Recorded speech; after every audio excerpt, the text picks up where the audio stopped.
ये यहाँ पर भगवती ने आकर के यहीं पर महिषासुर का वध किया और वहीं पर शिला के रूप में अवस्थित होगी। उस शिला के नीचे कहते हैं कि महिषासुर को वध कर दिया सुबह है। की शुरुआत और ब्लैक टी के साथ, और अब आपको मौसम दिखाते हैं बाहर का। हेलो जी, गुड मॉर्निंग, नमस्ते, स्वागत प्रणाम आपका एक और नई वीडियो में उत्तराखंड के इन खूबसूरत पहाड़ों से, उत्तराखंड के खूबसूरत नैना माई के मंदिर से। और ठीक पीछे है नैना माई का मंदिर, वहाँ पर देख सकते हो। और बाकी ये पूरा है ग्राउंड, पूरा ग्राउंड है।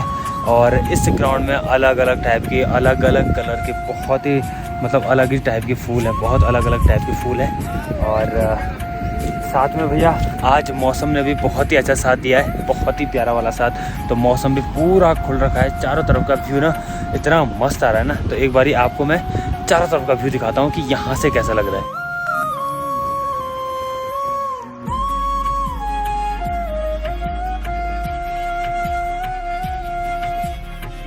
तो इस सावन में ना यहाँ आने का बहुत ज़्यादा मन था मेरा। लोकल लैंग्वेज में मननी बोला जाता है और वैसे बोला जाता है मंडानी वैली।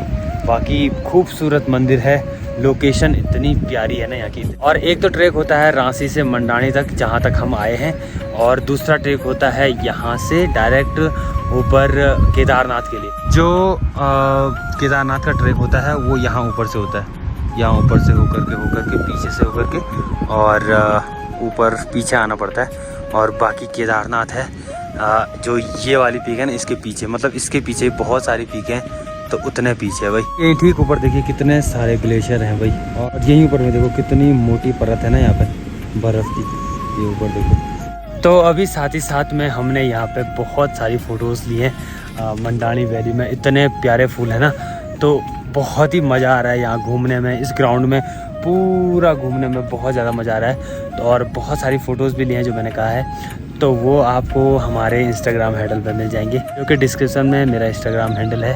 तो आप चाहो तो वहाँ भी फॉलो कर सकते हो। यहाँ से रिलेटेड जितनी भी फ़ोटोज़ हैं मैं सारी वहाँ अपडेट रहता रहूँगा। और साथ में क्या पता कुछ रील्स भी मैं वहाँ अपलोड करूँगा।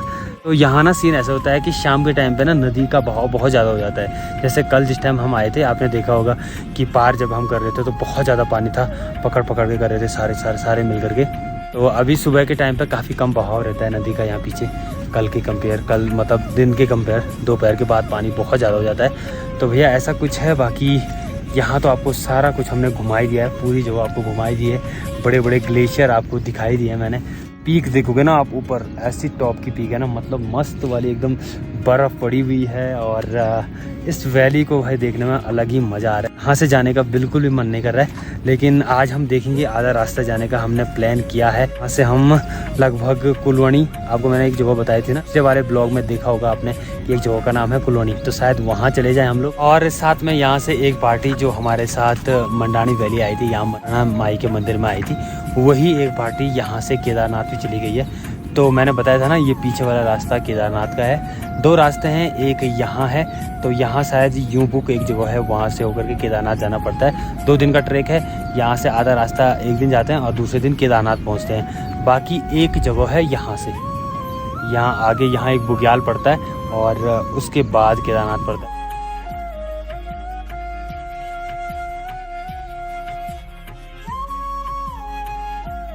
और इस ग्राउंड की ना एक खासियत है कि जगह जगह यहाँ ना छोटे छोटे कुएं बने हुए हैं, छोटे छोटे तालाब बने हुए हैं, कहीं कहीं बीच में गर्म पानी भी है। तो कल हमने चाची से पूछा था कि यहाँ का क्या सीन है गर्म पानी का, तो उन्होंने कहा कि कहीं पे गर्म पानी भी आता है यहाँ। जैसे आपने गौरी कुंड में देखा होगा, सपोज आप अगर गौरी कुंड आओ तो गर्म कुंड है वहाँ, तो वैसे ही कुछ यहाँ भी ऐसे पानी आता है। तो अभी तो हम लोगों ने आपको सब चीज़ दिखा दिया, इधर उधर जितना भी है वो दिखा दिया है, लेकिन हम लोगों को स्टोरी उतने पता नहीं है कि मतलब यहाँ की स्टोरी क्या है, ये मरना माई मतलब यहाँ क्यों पूजा जाता है, ऐसा कुछ। तो वो हमारे चाचा जी हैं जो यहाँ बहुत टाइम से आते हैं, मतलब लगभग 15-20 सालों से, उससे भी ज़्यादा आएंगे। उनसे पूछेंगे कि क्या क्या है, तो वो ही बताएंगे आपको कि यहाँ की स्टोरी क्या क्या है। तो उनके पास ले चलते हैं आपको। जय माता दी।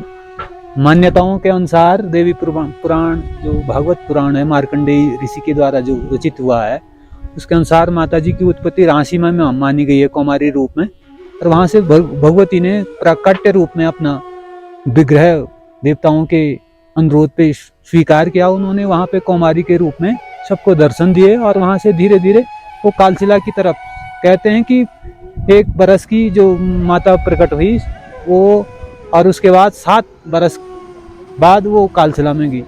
7 बरस तक वो कहाँ पे रही, रांची में रहे, और 7 बरस के बाद वो कालशिला में गई और कालशिला में बैठ करके शिला पे वो अपना श्रृंगार कर रही थी।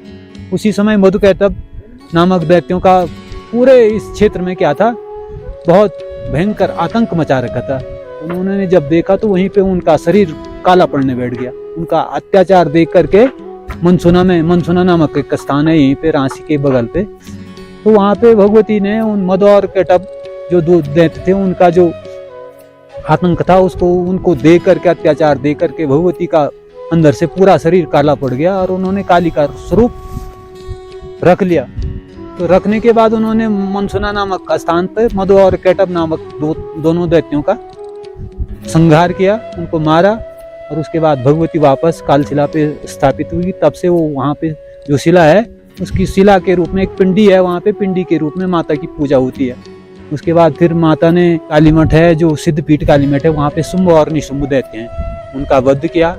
उसके बाद फिर भगवती महिषासुर को मारने वाली भगवती हैं, उनका मंदिर है मैखंडा में। आज का जो फाटा से थोड़ा दूर पे वहाँ पे भगवती का वो अपना विग्रह है, लेकिन वहाँ पे महिषासुर ने बहुत आतंक मचा रखा था कालांतर में। उनको वो काबू में नहीं आ रहा था किसी की, उसके पास अनन्य शक्तियां थे, न तो वो देवताओं के द्वारा मारा जा रहा था, न और वो वरदान लेकर के ऐसा हो गया था कि बिल्कुल हो। तो फिर देवताओं ने आकर के भगवती का आह्वान किया कि भगवती आप लास्ट में आप ही जो कर सकती हैं वही कर सकते हैं, बाकी तो हमारे बस का है नहीं, और ये सीधे सीधे मारा भी, हथियारों से मारा नहीं जाएगा। तो फिर सारे देवता आकर के इस स्थान पे, माँ मरना के स्थान पे आकर के वो भगवती का आह्वान करते हैं। तो भगवती आकर के यहाँ पे प्राकट्य रूप अपना वो करती हैं, और वो सारे जो देवता हैं वो अपनी अपनी थोड़ी थोड़ी शक्तियां भगवती को कर देती हैं। अपने जो खड्ग तलवार हैं वो यहीं पे सारे हथियार क्या कर देती हैं। और महिषासुर क्या था कि वो मारा नहीं जा रहा था किसी से, कई वर्षों तक युद्ध हो गया था लेकिन नहीं मारा जा। खुद भगवती भी परेशान हो गई थी दूसरे अवतार के लेकिन दुर्गा के रूप में। लेकिन जब यहाँ पर आए तो उन्होंने भी साधना करनी पड़ी। तो उन्होंने एक शक्ति जो मन को स्तंभित कर दे, मन को कंट्रोल कर दे, मन को जाम कर दे, यानी मन को नील कर दे, मन की जो सोचने की शक्ति महिषासुर की, वो शक्ति पाली उन्होंने। और वो शक्ति का प्रयोग कर करके किसको, महिषासुर को क्या कर दिया, स्तंभित कर दिया, उसके मन को क्या कर दिया, ठंडा कर दिया। तो जब वो ठंडा हो गया तो वो हिल डुल नहीं सकता। तो इस प्रकार से लास्ट में भगवती ने उस रूप में उसको क्या कर दिया, मार दिया। तभी मार पाई भगवती भी उसको। तो उसके बाद यही कहानी है, यहाँ पर भगवती ने आकर के यहीं पर महिषासुर का वध किया और वहीं पर शिला के रूप में अवस्थित होगी। उस शिला के नीचे कहते हैं कि महिषासुर को वश कर दिया है और उसके ऊपर स्वयं विराजित होकर के अपने सारे खड्ग तलवार सारे इस मैदान में क्या करेंगे। अभी आपको प्रमाण मिलेगा, यहीं पे खड्ग ताल है। तो वो कहते हैं कि वो खड्ग जो क्या था, बहुत सारी शक्तियां उसमें होगी, तो वो भी काबू में नहीं आ रहा था। तो भगवती ने उसको जमीन के अंदर दबा दिया। तो अभी आप देखेंगे वहीं पे जाकर के आप देख लेना, ये तो प्रत्यक्ष प्रमाण है। बिल्कुल खड्ग के समान एक तालाब है वहां पर। तो वो खड्ग क्या है, वो वहीं पे दबा हुआ आज भी। भगवती ने अपना खड्ग वहीं पे रख दिया और यही कहानी है। उसके बाद सारे दैत्य क्या होगा, महिषासुर के बाद क्या होगी, ये हमारा जो क्षेत्र है पूला काली मठ वाला क्षेत्र, मार्कंडेय ऋषि का, तो ये कालीफाट का क्षेत्र कहते हैं हम इसको। नीचे उखी मठ के बगल से मनसुना पड़ता है, वहां से लेकर के काली मठ मैखंडा वाला और सीधे चौखंबा की जड़ पे मार्कंडेय ऋषि का स्थान है। तो वहां तक का ये पूरा क्षेत्र हमारा क्या है, कालीफाट का क्षेत्र है। तो यहीं पे आकर के तब बाद में मार्कंडेय ऋषि ने क्या किया, पूरी चंडिका लिखी और भगवती की महिमा का गुणगान किया अपने 13 अध्याय में। तो ये इसका सार है। और ये इस चीज का यहाँ पर आकर के कहते हैं कि जो जिसको कहीं सिद्धि नहीं मिलती वो यहाँ आकर के सिद्धि प्राप्त कर देता है। 8 प्रकार की सिद्धियां होती है और 9 निधियां होती हैं। सबके बस की सिद्धियां प्राप्त करनी नहीं होती, लेकिन जिसके बस का कहीं भी नहीं होगा वो यहाँ पर आकर के अगर स्वच्छ भाव से स्वच्छ मन से भगवती का आह्वान अगर एक दिन भी करेगा तो निश्चित है कि उसको उसका प्रमाण मिलेगा। तो यही यहाँ पर सार है। और भगवती इसी प्रकार से सबकी इच्छाएं पूर्ण करती हैं। और हमने स्वयं अपने जीवन में अनुभव किया है कि वास्तव में होता है, जो हारा हुआ व्यक्ति, सब जीवन से हारा हुआ व्यक्ति है, वो अगर यहाँ पर आकर के अगर भगवती का आह्वान करेगा तो उसको आगे का जीवन उसका सफल होता है। मैं तो करीब 12 वर्ष का था 1993 में। उस टाइम पे मैं एक गुरुजी आते थे यहाँ पे जिन्होंने ये कुटिया बना रखी है, ब्रह्मचारी जी स्वामी ब्रह्मानंद रामानंद जी, तो उनके साथ आया था। पूरा याद तो नहीं, 11-12 बरस का था तो उस टाइम आया था। तब तो यहाँ बहुत पूरा बर्फ, हम जून के महीने में आए थे रांची से, तो थौली से पूरा दागला तक पूरा ग्लेशियर होता था, तब तक उसके ऊपर चलना होता था। तो हम मेरा अनुभव करीब करीब आज हो गए मेरे को 43-44, तो ये लगा लो 22-23 साल तो मेरे को होएगी आते आते। और साथ में मंदिर का भोग भी ना यहीं प्रांगण में बनता है।